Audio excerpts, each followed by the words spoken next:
그래도 감사하라는 제목으로 함께 은혜를 나누고자 합니다. 2주 전에 추수감사절이 지났는데 추수감사절에 우리가 증거하는 말씀 가운데 빈번한 것이 감사로 제사를 드린 자가 하나님을 영화롭게 하는, 하나님께서 그를 구원하신다는 말씀입니다.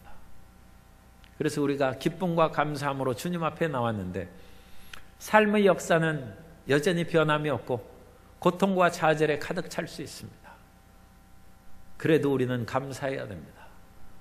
우리가 어떠한 상황이 그런 반전이 없고 암울한 상황이 계속된다 할지라도 감사해야 되는 이유에 대해서 함께 말씀을 나누고자 합니다.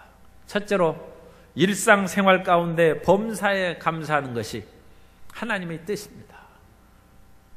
하나님께서는 하늘과 땅의 모든 권세를 가지시고 인생의 기륭화복과 생사화복을 이끌어 가십니다. 그러므로 하나님의 손에서 벗어나는 것이 없습니다. 하나님의 손에서 모든 일이 이루어지고 하나님께 알려지신 바 됐다면 하나님의 자녀의 우리 삶을 인도해 주시는 것을 믿어야 합니다.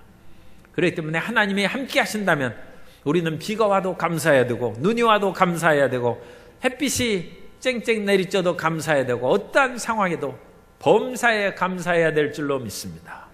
범사라는 것은 어떤 상황 하에서도 in all circumstances, 어떠한 상황 하에서도 감사하라는 것입니다.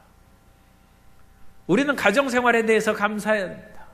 우리가 부모 형제님이 계시고 또 자식이 있는 것이 모든 사람들이 있는 당연한 것 같지만 그렇지 않은 가정들도 적지 않게 있습니다. 부모 형제와 가족이 있는 것을 감사해야 됩니다. 혼자 외롭고 고통 가운데 살아가는 사람이 많이 있습니다. 오늘은 혼자 세대가 많고 혼자 밥 먹고 혼자 잠을 자는 사람들이 많이 있다고 얘기를 합니다. 가족이 있고 따뜻한 그런 사람이 있는 것으로 인하여 감사하는 성도 여러분이 되어야 될 줄로 믿습니다. 특별히 함께 예배드리고 함께 하나님을 찬양할 수 있는 가족이 있다는 것은 말할 수 없는 감사입니다. 함께 우리 광주 순복음교회에 나와서 예배를 드리는 것이 그건 참 특별한 것입니다. 온 가족이 함께 예배드리는 것을 인하여 더욱더 감사하시기 바랍니다. 우리나라에서 한국 감리교회 최초의 여성 목사인 전밀라 목사님은 부친이 전현덕 장로님인데 그 장로님이 오남매를 어릴 때부터 기도와 말씀을 읽는 것으로 교육을 했어요. 그래서 오남매 중에 한 사람도 어긋난 길로 가지 아니하고 다 하나님을 예배하고 찬양하는 자녀들로 성장했습니다. 그 중에 딸인 이 전밀라 목사님께 우리 오형제가 출세하고 부귀영화를 누려서 감사하는 것이 아니라 다 함께 하나님을 믿는 것을 인하여 주님께 감사하고 찬양한다고 했습니다. 그것만큼 참 위대하고 가치 있는 것이 없습니다. 우리가 천국이 있음을 믿고 하나님의 심판이 있을 것을 믿을진데 온 가족이 하나님을 믿는 것보다 자랑스럽고 위대한 축복이 어디 있겠습니까? 시편 기자는 얘기합니다. 시편 133편 1절 이하에서 보라, 형제가 연합하여 동거함이 어찌 그리 선하고 아름다운고 머리에 있는 보배로운 기름이 수염 곧 아론의 수염에 흘러서 그의 옷깃까지 내림 같고 헐몬의 이슬이 시온의 산들의 내림 같도다. 거기서 야훼께서 복을 명하셨나니 곧 영생이로다. 온 가족이 같이 있는 것을 인하여도 감사할 뿐만 아니라 하나님을 함께 믿는 것으로 인하여 감사하고 우리가 가진 직업으로 인하여 감사해야 됩니다. 우리가 가진 직장이 지금 불만스럽고 별로 우리에게 충분한 그런 것들을 공급하지 못할 수 있지만 지금까지 살아온 그런 기반이 된 직업을 인하여 기뻐하고 감사하는 12월이 되시기를 바랍니다. 임진왜란 때의 장군인 장만이라는 그 장군이 있는데 이분은 원래 문관 출신입니다.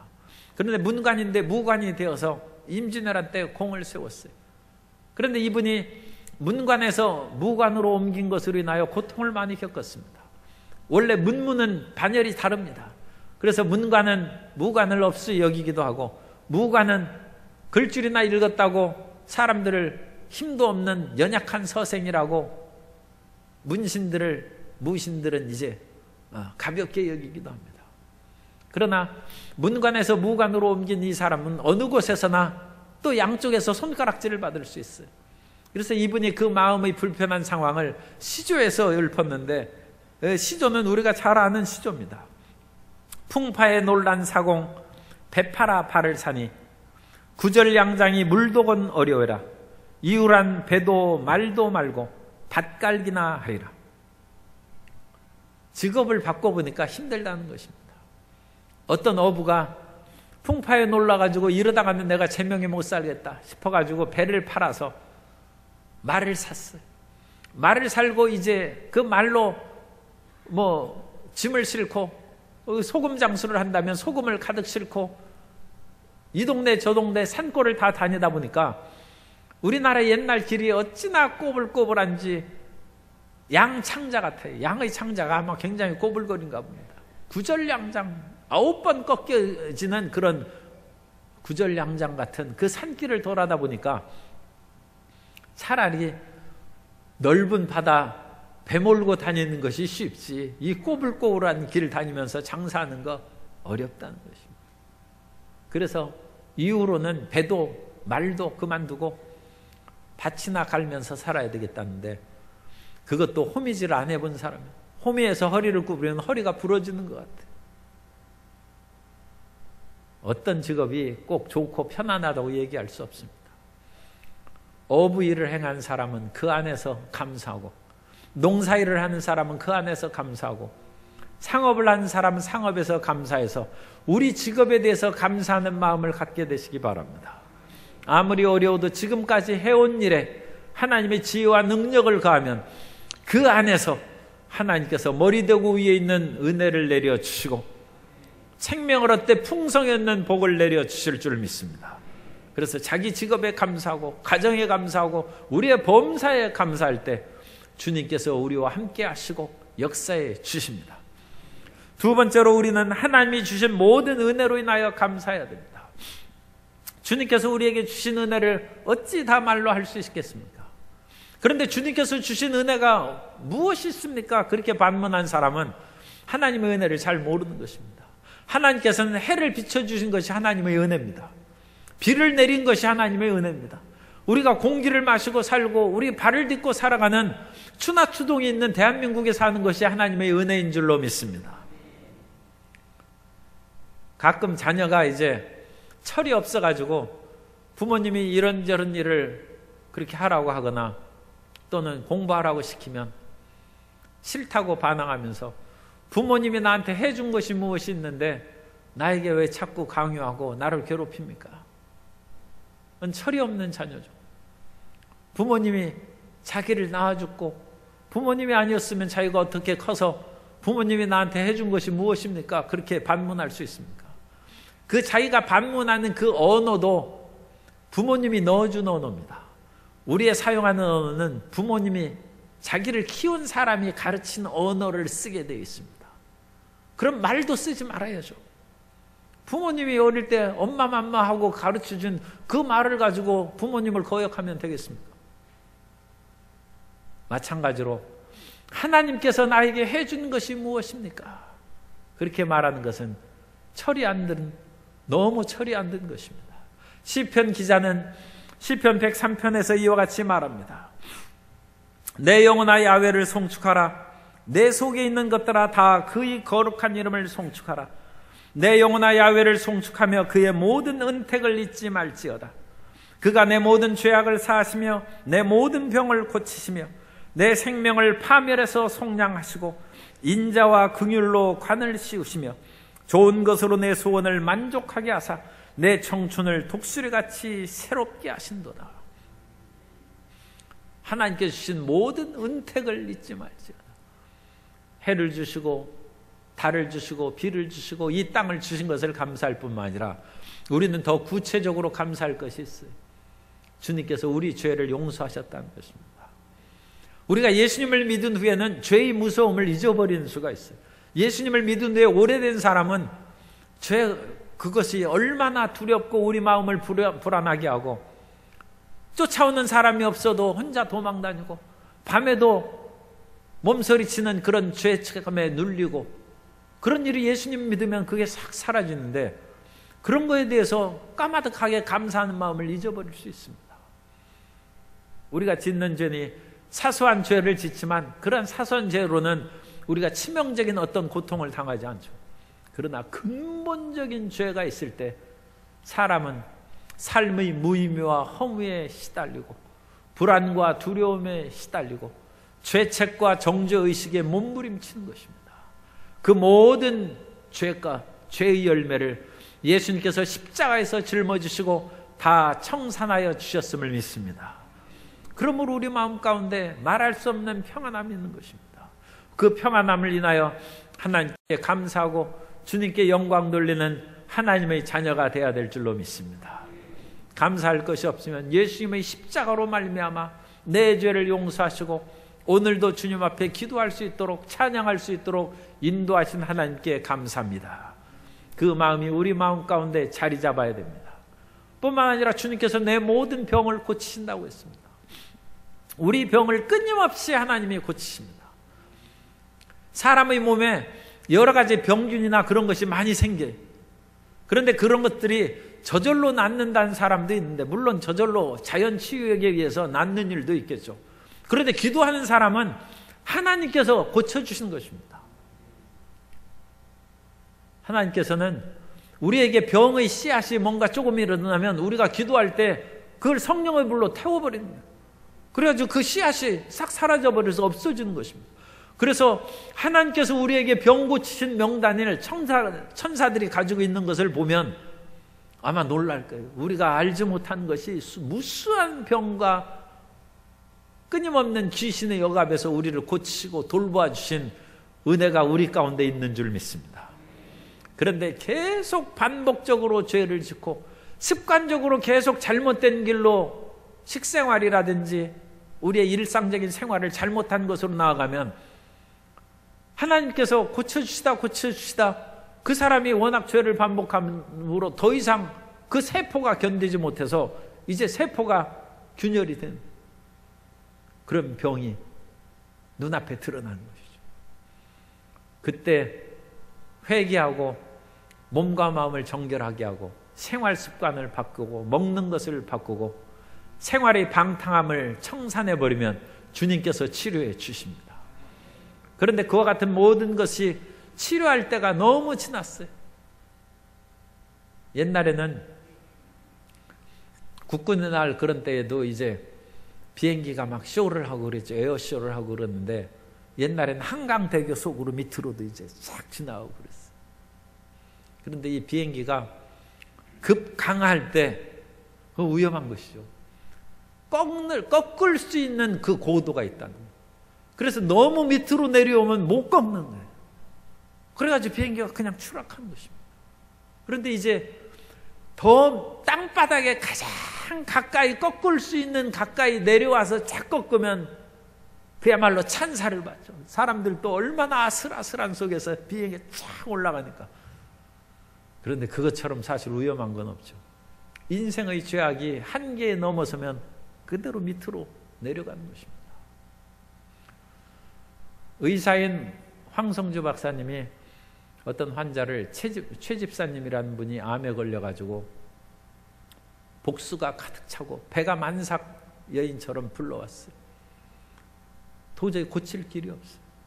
그래서 마지막 기도나 받게 해줘야 되겠다 해서 그분이 그 황 박사님이 온누리교회를 다녔기 때문에 하영조 목사님께 기도를 이제 받았다고 합니다. 그래 보니까 이건 살아날 수 있는 상황이 아니죠.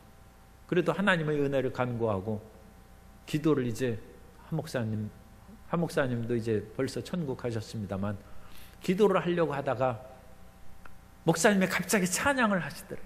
그 찬양이 우리가 부른 찬양이에요. 찬양하라 내 영혼아. 그리고 찬양을 하기 시작하더라고요. 감사하라 내 영혼아. 하나님을 찬양하고 기뻐하라 하나님을 찬양하고 그리고 나서 안수해서 기도해 주셨어요. 그때 의사인 그 황성주 박사님이 말할 수 없는 감동을 받았다. 물론 하나님께서 치료하실 수도 있지만 이미 이 사람은 하나님의 은혜 가운데 감격에 들어갔다. 치료가 되건 안 되건 이미 하나님이 사랑하신다는 것을 믿고 그 감격 가운데 하나님을 찬양하는 울림 가운데 같은 진동 속으로 끌려 들어가는 것입니다. 그분이 얼마 뒤에 돌아가셨다고 했지만 자기가 본 가장 치유자에 대한 아름다운 광경이었다. 그런 간증을 합니다. 누워있던 사람이 벌떡 일어나는 것도 말할 수 없는 감격이지만 누워서 죽어가면서도 하나님의 은혜에 감사하는 것은 말할 수 없는 하나님의 역사인 것입니다. 그 하나님께서는 모든 병을 고치시고 내 생명을 파멸해서 건지시고 몸이 치료받았으나 마음이 병든 사람은 그 큰 문제 아닙니까? 10명의 나병 환자가 고침을 받았는데 그 사람은 병만 치료함을 받았지 마음은 하나님께 향하지 아니하고 9명은 돌아가고 한 사람이 예수님께 돌아와서 감사로 영광을 돌렸을 때 9은 어디 있느냐? 오직 이 사마리아 한 사람만 돌아와서 하나님께 영광을 돌리는 사람이 없느냐 하시면서 내 믿음이 너를 구원하였다. 주님께서 복을, 그 사람은 진짜 천국 가는 사람입니다. 나머지 9 치료받은 사람은 천국 갔는지 알 수 없어요. 그 사람은 병은 물론 치료받았어요. 나병에서 고침받았죠. 그러나 하나님께로 돌아갔는지는 알 수 없습니다. 그러나 나병 환자로 그 한 사람, 사마리아 사람은 병도 고침받고 마음도 치료받고 영생을 얻은 줄 믿습니다. 우리는 치료의 의무를 떠나서 하나님께 감사하는 믿음의 자녀가 되어야 됩니다. 뿐만 아니라 하나님께서는 우리의 기도를 들어주심으로 하나님 앞에 감사해야 됩니다. 사람들이 끊임없이 기도하고 기도하는데 기도하다가 엉뚱한 일이 생기고 일이 잘 안 될 때도 있어요. 한국의 초창기 교인으로 옛날에 이제 북쪽에서도 예수님을 잘 믿는 사람들이 많이 있었어요. 그래서 황해도 금천군 호연면 백물터 교회에 이경호 성도님이 계셨는데 그 아내가 어찌나 열심히 예수님을 믿었는지 그 이경호 성도님이 이제 예수님을 믿고 교회에 나왔어요. 그래서 5년 동안 열심히 예수님을 믿었어요. 그런데 이제 예수님을 믿고 그러니까 문중에 제사도 안 드리고 그러겠죠. 그래서 문중의 재산 문제가 나누어질 때 이분이 그야말로 박대를 받았어요. 제대로 대접을 못 받았어요. 그래서 그것으로 인하여 이경호 성도가 시험에 들었어요. 그래서 교회 나가야 뭐 유익한 점이 무엇이 있느냐 해서 이제 교회 안 나가고 술 먹고 방탕하기 시작했어요. 그래서 교회에서 쫓아냈어요. 옛날 초창기 한국교회는 신앙생활 제대로 하지 않으면 출교시켰습니다. 오늘날에는 그런 교회가 몇 교회나 있는지 모르겠어요. 옛날에는 예수님 믿으려면 올바로 믿으라고 해서 이 사람이 출교 당했어요. 그리고 교회도 못 나와요. 온갖 방탕한 짓을 다 해서 집안이 가산이 기울고 망하기 시작했어요. 그런데도 불구하고 그 아내는 끊임없이 남편이 돌아오기를 위해서 기도하고 열심히 신앙생활을 했습니다. 그런데 집안이 워낙 기울어져서 이제 먹고 살 것이 없어요. 그래서 할 수 없이 황해도 산골이니까 이분이 산에 가서 나물 뜯고 채소 건들다가 그걸로 그야말로 초근목 피죠. 그것으로 겨우 먹고 사는데 하나님께서 그 아내의 기도와 끈질긴 믿음을 이제 보시고 복을 내려주셔서 어느 날 산에 나물 캐러 갔다가 산삼 2뿌리를 발견했어요. 그래서 산삼 2뿌리를 120원 주고 팔았대. 이게 엄청난 돈입니다. 120. 그 당시 문중의 그런 돈 나눠야 그거 몇십 원 돈 오지도 않아요. 120원 주고 산삼 2뿌리를 팔고 그것을 인하여 온 동네 사람들이 놀라고 감탄했어요. 끝까지 예수님을 믿으니까 정말 하늘에서 이 산삼을 보면 옛날 우리 드라마 같은 데 보면 신봤다 하고 소리 지르는 순간 하나님을 보는 것이죠. 그 산삼 캐는 사람들. 그런데 이분이 뭐 지식도 없고 그런데도 불구하고 그 120원이나 되는 산삼 2뿌리를 발견하고 그것을 보자가 그 남편이 돈도 생겼겠다. 자기가 너무 허랑방탕하게 살았겠다 해가지고 눈물로 회개하고 다시 제발 교회 다닐 수 있게 해 주십시오 해서 교회 다니고 교회 다니는 것을 허락하자 기쁨으로 교회의 쾌종시계를 기증했다고 기록이 나와 있어요. 그런데 우리가 알아야 될 것은 이 술 먹고 방탕한 사람이 무슨 돈이 있겠어요? 산삼판돈으로 아마 기증했을 거예요. 아내 덕을 철저히 보는 것이죠. 기도하는 아내 덕을 보면 그 정도 봐야 되죠. 산삼도 생기고 교회도 복구하고 하나님 앞에 쾌종시계도 선물함으로 기증함으로 말미암아 큰 역사가 나타난 것입니다. 하나님께서는 기도에 응답해 주십니다. 그러므로 어떤 일이 있어도 낙심하고 뒤로 물러가지 않고 기도함으로써 하나님의 은혜 가운데 거하는 성도 여러분 되시기를 예수님 이름으로 축원합니다. 세 번째로 우리는 고난 중에서도 감사해야 됩니다. 고난이 다가와도 우리가 감사할 수 있는 길은 오늘 읽은 본문처럼 하박국처럼 되는 것입니다. 하박국은 껴안다라는 뜻으로 우리가 이해를 합니다. 왜냐하면 하박국의 그런 이름하고 비슷한 단어가 성경 열왕기하 4장 16절에 나오는데 엘리사가 이르되 한 해가 지나 이때쯤에 내가 아들을 안으리라 하니 여인이 이르되 아니로소이다. 내 주 하나님이여 하나님의 사람이여 당신의 계집종을 속이지 마옵소서 하니라. 지금 엘리사가 수넴 여인에게 하는 얘기입니다. 수넴 여인이 자식이 없었어요. 그러자 엘리사 선지자가 그와 같이 하나님을 섬기고 엘리사 주의 종을 공개하는 내게 복을 주셔서 내년 이맘때에 아들을 안을 것이다. 안는다는 단어가 히브리어로 하바크입니다. 하바크. 내가 아들을 안을 것이다. 그리고 아들을 낳았어요. 그래서 그 아들 이름을 하박국이라고 지었다는 그런 전승이 있는데 어쨌든 그것은 그냥 전해오는 얘기고 하바크 껴안다라는 단어하고 하박국 그것이 굉장히 유사하죠. 그래서 하박국의 그런 원래의 이름은 껴안다라는 단어가 변형돼서 온 것이다. 그렇게 해석합니다. 그런데 이게 중요한 거예요. 하박국이 그 당시에 하나님 앞에 여러 가지로 질문합니다. 하나님, 왜 정직한 사람이 악한 사람에게 멸시를 당하고 어려움을 당합니까? 왜 올바른 국가가 더 나쁜 국가에 멸망을 당하고 어지러움을 당합니까? 유다는 하나님을 믿는 백성들인데 그 유다 백성들이 비록 잘못한 것이 있어도 하나님도 알지 못하는 갈대아의 바벨론에게 침략을 당하고 위협을 당하는 것이 어찌 올바릅니까? 하나님의 정의가 어디에 있습니까? 그래서 하나님의 정의, 신정론을 주장합니다. 여기에서 정자는 바를 정자입니다. 하나님의 정의, 신의 정의가 과연 어디에 있습니까? 하박국이 그걸 부르짖었어. 그러면서 하나님, 제가 한 질문에 대해서 분명하게 대답해 주십시오 하면서 하박국 2장 1절에 보면 내가 막루에 서서 하나님께서 뭐라고 대답하실는지 기다린다고 얘기했어요. 기도한 후에는 기다려야 돼요. 하박국이 기다리고 하나님께서 분명히 우리 인생의 음성을 들으신 즉 주님께서 말씀하실 것이다. 우리는 어떤 면으로는 우리가 기도한 것을 계속 반복하는 기도보다 기도했으면 하나님께서 당연히 들으셨을 텐데 뭐라고 말씀하실는지 계속 기다리는 거예요. 그것도 기도의 좋은 방법입니다. 그럴 때는 하나님께서 말씀해 주셨어요. 나의 의는 믿음으로 말미암아 살리라.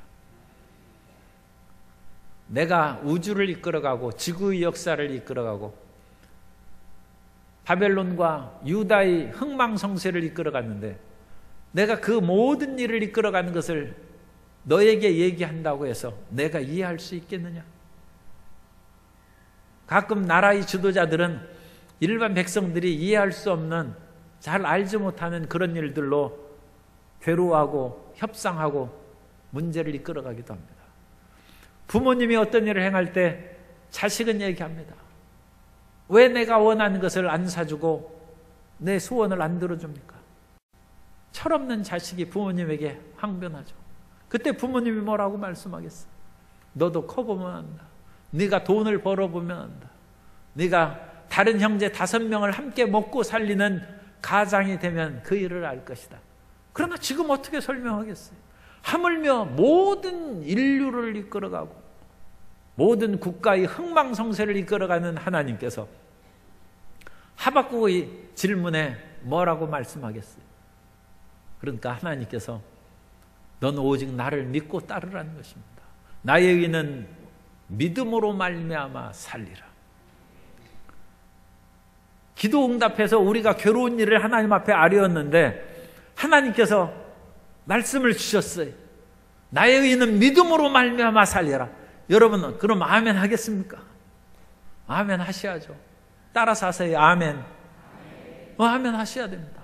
하박국은 자기가 이해하지 못해도 하나님을 껴안았어요. 그래서 하박국입니다.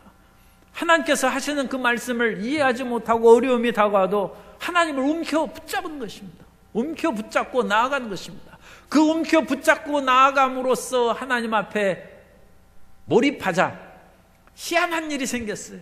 그것이 찬양과 기쁨이 터져나오더라는 것입니다. 그래서 하박국은 지금 나라가 위기에 있고 어려움이 있으니까 사람들이 전쟁터에 나오고 밭은 황폐해지고 있는 소나 양은 다 잡아먹고 다 모든 것이 황폐하게 됐어요. 그럼에도 불구하고 17절에 우리가 읽은 것입니다.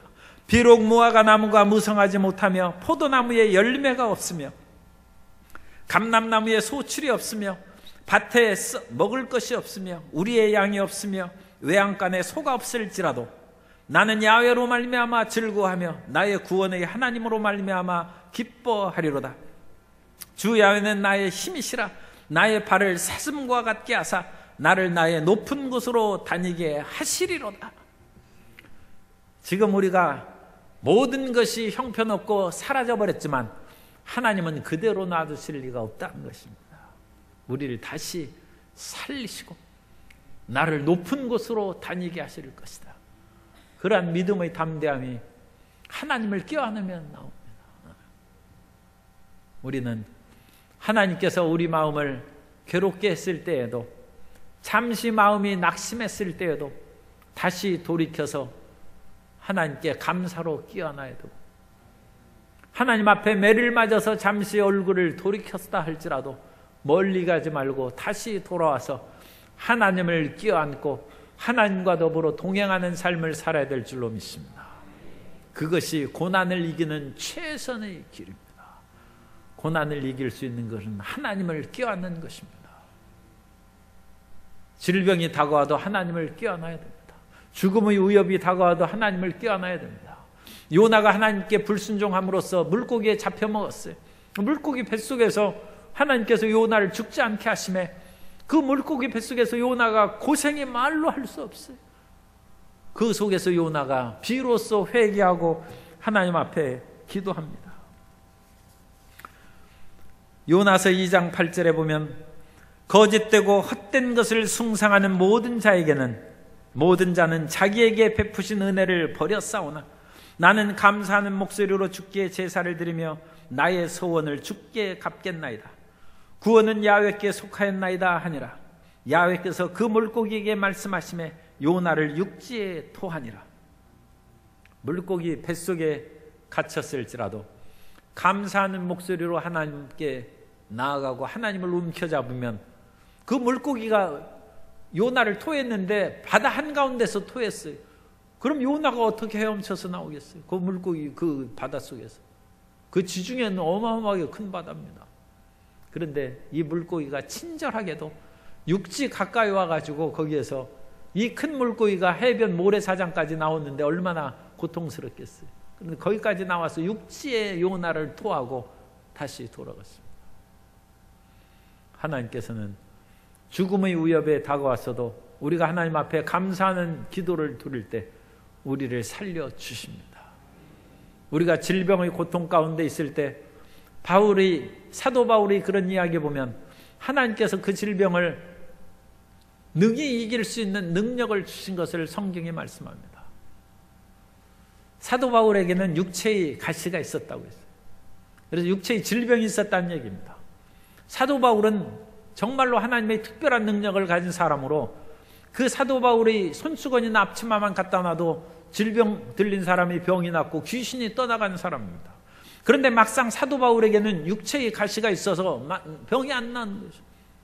그래서 사도 바울이 그것을 위하여 3번 간구했는데 하나님께서 치료 안 해주시고 오히려 내가 약할 때 오히려 강함이라 하면서 내 은혜가 내게 족하도다고 얘기했어요. 사도 바울이 무슨 병에 걸렸는지는 확실하게는 모릅니다만 안질이라는 주장도 있어요.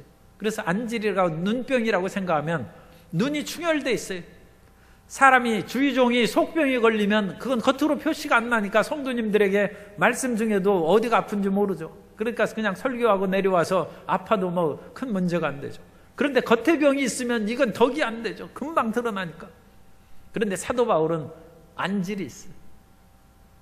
그럼 사도 바울은 하나님의 말씀을 증거하고 병든 자를 치료하면서 기도하고 그러면 사람들이 이제 믿음이 없는 사람들이 얘기하겠죠. 자기 안질이나 좀 고치고 눈 빨간 거나 고치지 왜 저러나. 그러니까 사도 바울은 하나님 앞에 말씀을 이제 하나님의 말씀을 사람들 앞에 증거할 때 2배로 기도해야 돼. 설교 준비하느라고 한 번 기도해야 되고, 주님 내 안질로 눈이 빨간 것을 인하여 듣는 사람이 시험에 들지 않게 해 주옵소서. 그래서 2배로 기도해야 돼. 2배로 기도하니까 은혜가 임하죠. 내가 약할 때 강합니다. 우리가 약한 것이 있어도 끝까지 하나님을 움켜잡으시기 바랍니다. 그러면 사도 바울이 하나님의 은혜 가운데 살다가 주님 나라에 간 줄로 믿습니다. 우리도 결코 하나님의 사랑을 못 받거나 버림받은 인생이 아니라 하나님의 큰 축복을 받은 사람이 될 것입니다. 하나님을 움켜잡는 사람이 되어야 됩니다. 우리가 이 땅에서 우리를 괴롭히는 대적이 다가왔을 때도 하나님을 움켜잡아야 돼요. 미국에서 생선들을 수송하는 그 수송선이 있었는데 이 플로리다 반도에서 물고기를 잡아가지고 내륙으로 끌고 가면 그 수송선에 있는 물고기 생선들이 다 그냥 죽어버리거나 시들시들해서 영 상품 가치가 떨어져요. 산소를 넣어주고 먹을 것을 넣어줘도 생선이 지금 붙잡혀 가는 중인데 식욕이 있겠습니까? 안 먹죠. 생선들이 힘이 없어. 그러니까 제값을 못 받아요. 그런데 어떤 사람이 놀라운 아이디어를 가졌어요. 그것은 그 생선들에게 원수를 넣어주는 거예요. 천적을 넣어주는 거예요.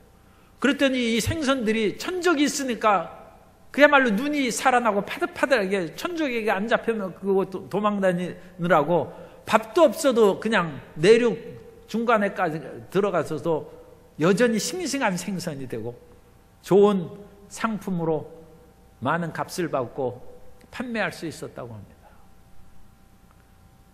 지금 우리 얘기예요. 우리 옆에 원수가 있는 건 우리 살려주려고 그런 것입니다. 원수가 없으면 우리 졸고 그래가지고 영 시들해. 그런데 대적이 있는데 그 대적을 우리가 죽게까지 주님께서 우리를 놔두시지 않습니다. 우리를 살리려고 원수를 놔두는 거예요. 우리가 하나님의 사랑을 받은 다윗의 시편 23편을 외우고 그러는데 시편 23편 5절이 뭡니까? 내 원수의 목전에서 내게 상을 베풀어 주신다. 아니 원수를 없애줘야지 왜 원수가 눈앞에 있는 거예요.